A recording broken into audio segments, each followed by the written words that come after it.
If Ukraine had permission to strike military targets in Russia with ATACMS missiles, there would be at least 200 potential targets within range, according to a study by military analyst George Barros published in late August 2024. Since then, Kyiv has not yet received permission for long-range strikes deep into Russia. However, even discussions of this possibility have already forced Russia to move aircraft further from the border, and this has reduced the number of Russian bombings of Ukrainian cities, Barros notes. You only just now started talking about a potential risk to Russia's rear area and depriving them of this insane luxury that the Russian command has leveraged to really bring mass equipment to get 10-to-1 artillery ratios on Ukraine at the front line. George Barros, analyst at the Institute for the Study of War, in a commentary to CNN.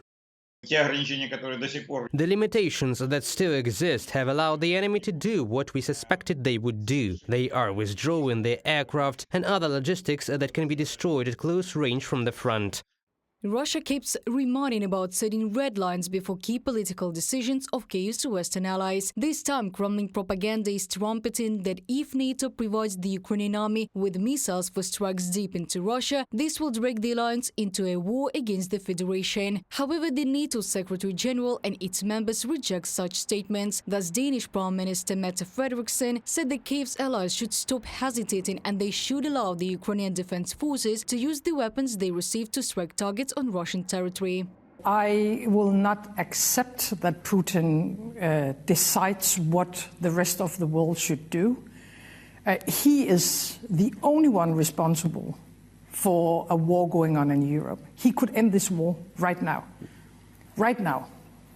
From the very beginning, the Russians, including Putin, have put a lot of different things on the table, saying if you're going to do this, then you will cross a red line. But the one most important red line has been crossed already, and that was when the Russians entered Ukraine.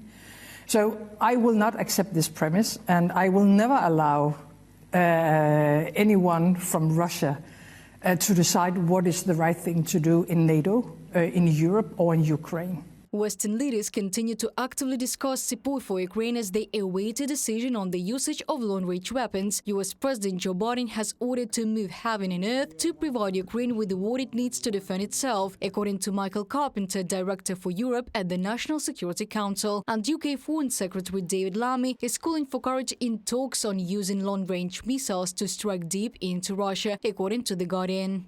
We need to show Putin that Britain and its allies are not going anywhere, which is why this government has increased support to Ukraine, and we've committed £3 billion per year in military aid for as long as it takes. And it's why I told Zelensky, this Labour government will always stand with his courageous people. Washington and London have long discussed the possibility of authorizing Storm Shadow missile strikes on Russia. According to the British newspaper The Times, such permission for Kyiv is already being prepared, but it will not be public in order to maintain the element of surprise for Russia. Reported by Diana Kolesnik, Nikita Skoblikov, UATV News.